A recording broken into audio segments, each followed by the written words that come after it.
Assalamualaikum warahmatullahi wabarakatuh. Selamat pagi Pak Fahmi. Bagaimana kabarnya hari ini? Waalaikumsalam Pak Munasir, selamat pagi juga. Alhamdulillah sehat seperti biasa Pak Munasir. Tapi ini sepertinya ada yang berbeda dari raut wajahnya Pak Fahmi ini. Terlihat kurang semangat begitu. Mungkin ada yang bisa saya bantu ini. Nggak seru kalau lemes-lemes begitu Pak. Ya ini Pak Munasir, saya tadi habis ngajar tapi agak kecewa gitu dengan proses pembelajaran yang saya lakukan tadi di kelas. Yo, kenapa kok bisa kecewa nih Pak? Apa yang sebenarnya bisa terjadi sama Bapak ini? Ini tadi saya sudah buat LPP bagus-bagus Pak Munasir ya.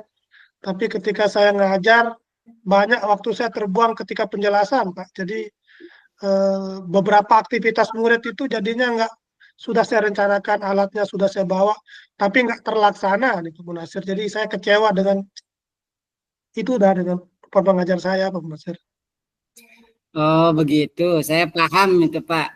Itu pasti sangat mengecewakan ya, terutama ketika sudah kita siapkan nih rencana dengan baik. Nah hari ini apa yang ingin Pak Fahmi capai dari diskusi kita ini? Nah itu sih saya ingin menemukan caranya ini bagaimana supaya saya bisa lebih efisien mengelola waktu di kelas, sehingga saya bisa menyeimbangkan antara proses menjelaskan ke anak-anak sama aktivitas anak-anak itu di kelas, di pembelajaran gitu. Saya merasa aktivitas-aktivitas itu juga penting gitu, penjelasan itu juga penting supaya anak lebih paham, tapi kadang-kadang itu kurang seimbang. Nah itu yang mungkin ingin saya coba diskusikan dengan pengajar sekarang. Nah jadi tujuan utama kita Pak Fahmi ini adalah memastikan semua pembelajaran dapat terlaksana sesuai dengan rencana ya, dengan penjelasan yang lebih ringkas dan waktu yang lebih efisien. Seperti itu Pak Ya Fahmi. kurang lebih begitu sih Pak. Saya ingin memastikan bahwa memberikan pelayanan yang terbaik lah pada anak-anak itu. Kemudian penjelasannya juga nggak terlalu panjang tapi bisa efektif. Anak-anak juga bisa praktek. Tahu lah IPA sendiri kan banyak sekali praktek-praktek yang harus dilakukan oleh anak. Nasir. Baik sekali nih, saya rasa itu tujuan yang sangat penting sekali. Coba mari kita eksplorasi lebih dalam lagi apa yang mungkin terjadi di kelas dan bagaimana kita bisa menemukan solusinya Pak. Jadi saya paham nih, sepertinya Pak Fahmi punya niat baik untuk memastikan siswa paham. Tapi di sisi lain, aktivitas yang Pak Fahmi siapkan juga penting untuk meningkatkan pemahaman mereka. Apa yang biasanya membuat penjelasan Bapak menjadi lebih panjang? Saya sering merasa anak-anak itu belum paham tentang konsep-konsep tertentu kalau saya belum jelaskan dengan detail. Jadi biasanya setelah menjelaskan saya lihat kurang paham, saya kasih contoh lagi, saya kasih penjelasan tambahan lagi, sampai menurut saya mereka mengerti gitu. Nah itu yang bikin jadi panjang penjelasannya Pak Munazir. Baik, jadi fokus Pak Fahmi adalah memastikan semua siswa bisa memahami materi dengan baik. Nah, bagaimana Pak Fahmi tahu bahwa siswa belum paham dari penjelasan awal yang Bapak Fahmi sampaikan? Ya pertama biasanya saya lihat ekspresi mereka nih, raut-raut wajah mereka itu kalau sudah paham kan jelas kelihatan senyumnya atau apa gitu. Atau kadang-kadang juga saya tanyakan ke mereka, kalau mereka bisa jawab mereka artinya sudah paham gitu. Kalau belum paham biasanya saya mengulangi penjelasan atau saya tambahkan lagi contoh-contoh agar anak-anak itu bisa lebih paham, lebih jelas lah. Lebih kayak gitu sih Pak Nazir. Nah, ini menarik sekali jadinya nih Pak Fahmi. Ketika Bapak sudah merasa siswa belum paham, terus Pak Fahmi menambah penjelasan, apakah Pak ada pada saat itu di mana Pak Fahmi merasa siswa paham tanpa perlu penjelasan tambahan dari Pak Fahmi? Ya kalau konsep-konsep yang lebih sederhana sih anak-anak itu bisa sih paham. Tapi kalau yang materi, yang hitung-hitungan, yang ada rumus-rumusnya yang rada kompleks, biasanya mereka perlu penjelasan atau contoh-contoh yang lain untuk memperjelas penjelasan yang saya berikan. Biasanya gitu, Pak. Nah, berarti dalam situasi seperti itu, apa yang biasa terjadi setelah penjelasan panjang, Kemudian bagaimana reaksi siswa Bapak di kelas? Ya, kalau setelah saya jelaskan rada-rada panjang ini, biasanya apa rumus-rumus yang IPA banyak itu, biasanya mereka terlihat sedikit lelah, mungkin panas otaknya gitu, Pak Nasir. Kadang-kadang juga terlihat kurang fokus. Akhirnya kalau mulai aktivitas itu mereka jadi lebih lama gitu. Jadi akhirnya waktunya habis gitu, LKPD-nya nggak terselesaikan gitu. Jadinya mereka saya rasa tidak benar-benar cukup waktu untuk melakukan aktivitas yang padahal sudah saya bawakan alat, saya rencanakan, saya buatkan LKPD-nya. Gitu sih. Wah, jadi saya bisa membayangkan nih Pak, selain waktu yang habis, ada juga efek terhadap keterlibatan siswa ya. Ya, ya sih kadang-kadang mereka kelelahan lah mendengarkan saya menjelaskan gitu. Jadi mungkin telinganya juga panas, otaknya juga panas, apalagi kalau rumus-rumus yang panjang, hitung-hitungan yang panjang, biasanya ya kelelahan sih mereka. Berarti jadi masalahnya bukan hanya soal waktu nih berarti kalau saya lihat nih. Tapi juga bagaimana penjelasan panjang ini bisa mengurangi efektivitas pembelajaran karena siswa mulai kehilangan fokus ya. Ya kurang lebih ya kalau saya pikir-pikir gitu sih yang saya rasakan di kelas kalau sudah memberikan penjelasan yang panjang itu. Nah, dari penjelasan yang Pak Fahmi sampaikan tadi, kelihatannya ada dua hal utama yang perlu kita lihat lebih dalam lagi nih Pak. Yang pertama, bagaimana cara mengelola waktu agar aktivitas pembelajaran bisa terlaksana. Kemudian yang kedua, bagaimana membuat penjelasan tetap efektif tanpa membuat siswa kelelahan. Bagaimana ini menurut Pak Fahmi nih? Ya kurang lebih itu sih dua hal pentingnya itu ya. Saya pikir memang perlu kita memperbaiki cara mengatur waktu ya supaya bisa seimbang antara penjelasan dan aktivitas itu dan eh, saya juga mikir bagaimana caranya supaya menyampaikan penjelasan itu yang lebih ringkas gitu supaya tidak terlalu panjang.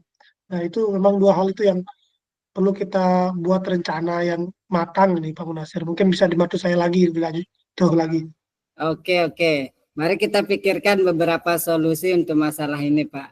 Apa yang terpikir oleh Pak Fahmi untuk membantu mengelola waktu di kelas kira-kira? Untuk mengelola waktu kayaknya mungkin saya perlu membatasi durasi penjelasan saya mungkin Pak Munasir. Kalau saya lihat efektif anak-anak itu mungkin bisa sekitar 10 sampai 15 menit saja baru fokus gitu. Lalu nanti baru masuk ke aktivitas.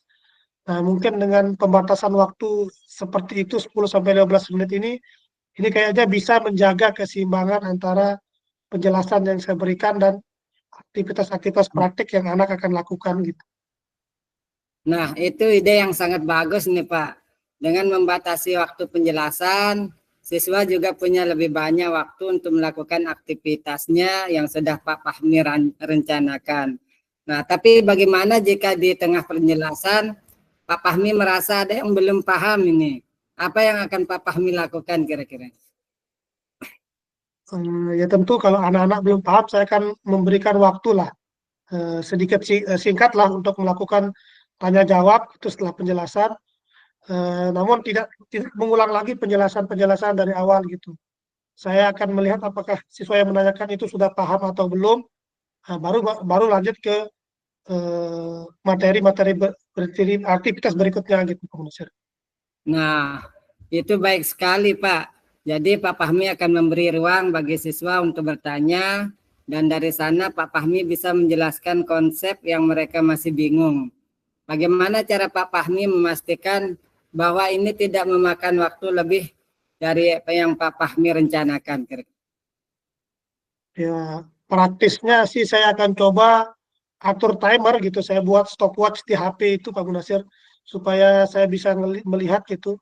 Setelah saya melaksanakan kegiatan satu, memberikan penjelasan, baru yang lain-lainnya itu, saya bisa lihat di modul ajar itu segimana waktunya. Nah, saya sesuaikan dengan timer yang ada di HP saya supaya proporsional gitu setiap tahapan yang saya lakukan dalam pembelajaran itu, Pak Musir.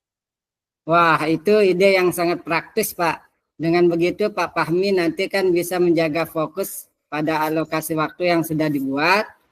Nah, kemudian bagaimana cara Pak Fahmi bisa memastikan bahwa siswa tetap aktif terlibat selama penjelasan singkat itu? Ya, supaya ada interaksi ya tidak searah, tentu saya akan membuat penjelasan yang lebih interaktif gitu. Seperti menanyakan pertanyaan-pertanyaan yang berkaitan dengan kehidupan kehidupan mereka sehari-hari di tengah penjelasan. Kemudian bisa juga memberikan contoh-contoh yang kontekstual terkait dengan penjelasan yang saya berikan gitu. Tidak jadi yang berbicara itu tidak hanya saya, nanti anak-anak juga punya waktu untuk mengeksplorasi hal-hal di sekitarnya terkait dengan penjelasan saya. Itu strategi yang sangat baik sekali, Pak. Dengan melibatkan mereka secara langsung, siswa akan menjadi lebih fokus dan lebih mudah untuk mengikuti penjelasan. Apakah ada hal yang lain nih menurut Pak Fahmi bisa membantu? Mungkin saya juga butuh bantuan rekan sejawat ini untuk mengamati proses pembelajaran saya gitu, supaya ada yang memberikan masukan kepada saya dalam proses pembelajaran itu. Jadi tidak hanya menurut saya saja sudah berhasil, nanti juga mungkin ada masukan dari teman-teman yang bisa apa namanya melihat atau mengobservasi saya mengelola pembelajaran di kelas, terutama dalam mengelola waktu. Mungkin nanti saya minta salah satu guru lah untuk melakukan observasi di kelas saya gitu, Pak Musir. Nah, itu ide yang sangat baik sekali nih. Observasi dari rekan sejawat juga bisa memberikan Pak Fahmi sudut pandang tambahan tentang apa yang berhasil dan apa yang perlu diperbaiki. Nah, kira-kira kapan Pak Fahmi ingin mulai menerapkan rencana ini? Pertama mungkin minggu depan ini ada jam juga saya. Kebetulan alatnya juga sudah saya siapkan dan mungkin nanti saya bisa minta bantuan Pak Samuri ini untuk melakukan observasi di kelas saya. Maklum ini CS saya Pak Samuri ini suka pergi mancing bareng juga jadi lebih nyaman lah kalau Pak Samuri di kelas gitu. Kalau guru-guru yang lain nanti nggak enak gitu. Kalau sama Pak Samuri karena sudah CS ya insya Allah lah nggak akan terlalu canggung saya. Begitu pengen Pak Nasir. Luar biasa sekali nih Pak. Jadi Pak Fahmi akan mulai membatasi waktu penjelasan, kemudian melibatkan siswa lebih aktif, seterusnya meminta rekan sejawat untuk melakukan observasi. Nah, dari rencana yang sudah kita bicarakan ini, apa kira-kira komitmen utama yang ingin Pak Fahmi jalankan? Yang pertama tadi ya itu membatasi penjelasan saya itu ya saya maksimalkan 15 menit saja gitu. Dan juga saya akan mengalokasikan waktu khusus yang untuk fokus pada aktivitas siswa gitu. Jadi tidak hanya tentang penjelasan yang saya juga akan berikan gitu. Saya juga akan membuat rencana pembelajaran yang lebih ketat dalam mengatur waktunya dan nanti saya juga akan minta Pak Samuri untuk mengamati proses pembelajaran saya dan juga mencocokkannya dengan RPP yang sudah saya bikin Pak Masir seperti itu. Wow, bagus sekali nih Pak. Bapak akan memastikan bahwasanya Pak Fahmi tetap konsisten menjalankan ini setiap kali mengajar. Begitu Pak? Ya harapannya ya tentu seperti itu. Jangan sampai hanya sekarang aja nih kita fokus seperti itu. Saya akan melihat kembali RPP saya dulu bagaimana pengaturan waktunya dan nanti saya akan apa namanya buat catatan-catatan khusus di RPP tersebut untuk perbaikan alokasi waktu yang saya lakukan baik terkait dengan penjelasan dan aktivitas anak-anak dalam praktik Pak Munasir. Nah, itu bagus sekali Pak. Pengingat sederhana sepertinya bisa sangat membantu itu. Apakah ada bentuk dukungan lain yang Pak Fahmi mungkin butuhkan agar rencana ini berhasil? Ya itu tadi dukungan dari CS saya Pak Samuri terutama mudah-mudahan nanti beliau bisa memberikan perspektif yang bagus setelah melakukan observasi sehingga pembelajaran saya bisa lebih baik gitu Pak Munasir. Kalau saya lihat ini langkahnya sudah sangat tepat sekali nih Pak. Apakah Pak Fahmi juga akan melakukan refleksi setelah setiap kelas untuk melihat apa yang sudah berhasil dan apa yang perlu diperbaiki? Ya itu bagus sekali Pak. Saya akan mencatat kembali hasil-hasil refleksi itu untuk menjadi bahan perbaikan untuk pembelajaran berikutnya Pak Munasir.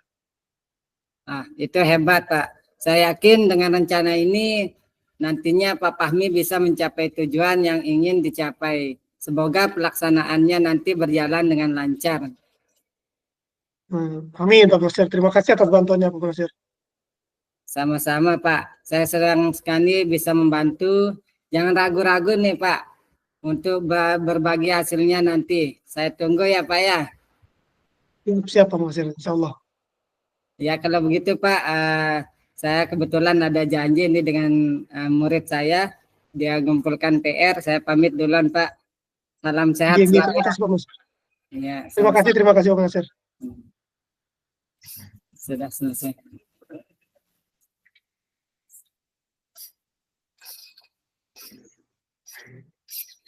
CS.